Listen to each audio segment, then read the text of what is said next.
me that takes it for most women who've never, that first shift from the disposal to reusable, and then once they've built relationships, okay, so now take that a step deeper in and return to earth in a sacred way, yeah? Because if we recognise that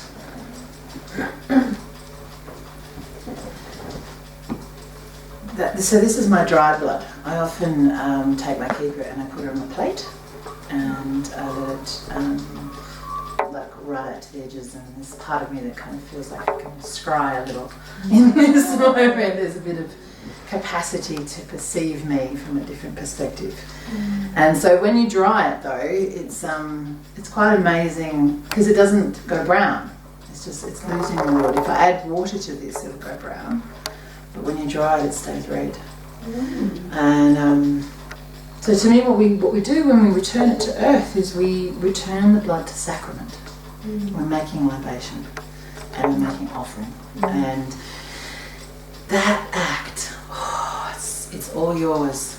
No one else gets to tell you that's right or wrong or not yours or any of those things. That's yours to do. And when you return blood to sacrament and you return that state to sacred, these are all human choices. These are all capacities that we have as human beings. We just return something, and it feels like, it's a simple act. So sit there and have a look through the light at it, because it's an amazing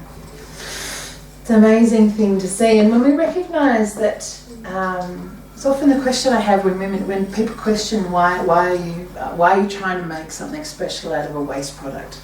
And I think it's really, really fucking important to recognise that's not waste.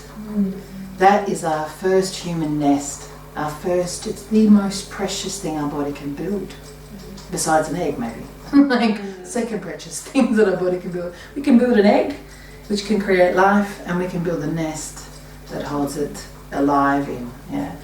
Our scientists are just figuring out the notion of stem cells and all that sort of noise, but essentially what happens when we really recognise just how incredible that whole creation is, and that so when we realise that's what we're throwing away if we throw it away.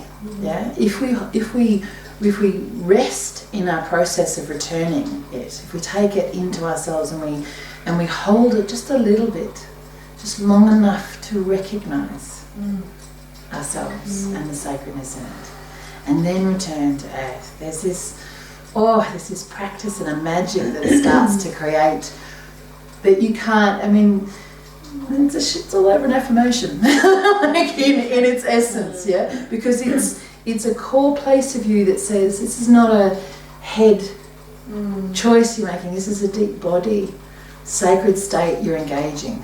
Yeah, that's been there all along. You're born with it. Yeah. I don't know if we all got daughters? Yes. Yeah. No, you don't got sons, haven't you? 2 sons. One of the things that can be seen in the first 6 weeks of a little girl's or little daughter's life is her blood. And there can be a tiny little baby bleed, as a midwife can have seen it. So that tiny little baby bleed is the body going, oh, I can do this.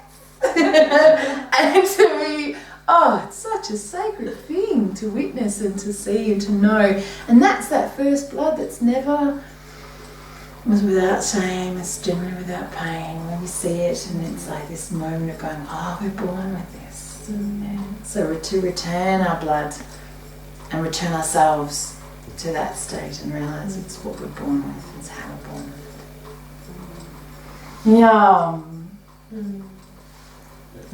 it. That is our first of our jewels. That's how this work unfurls.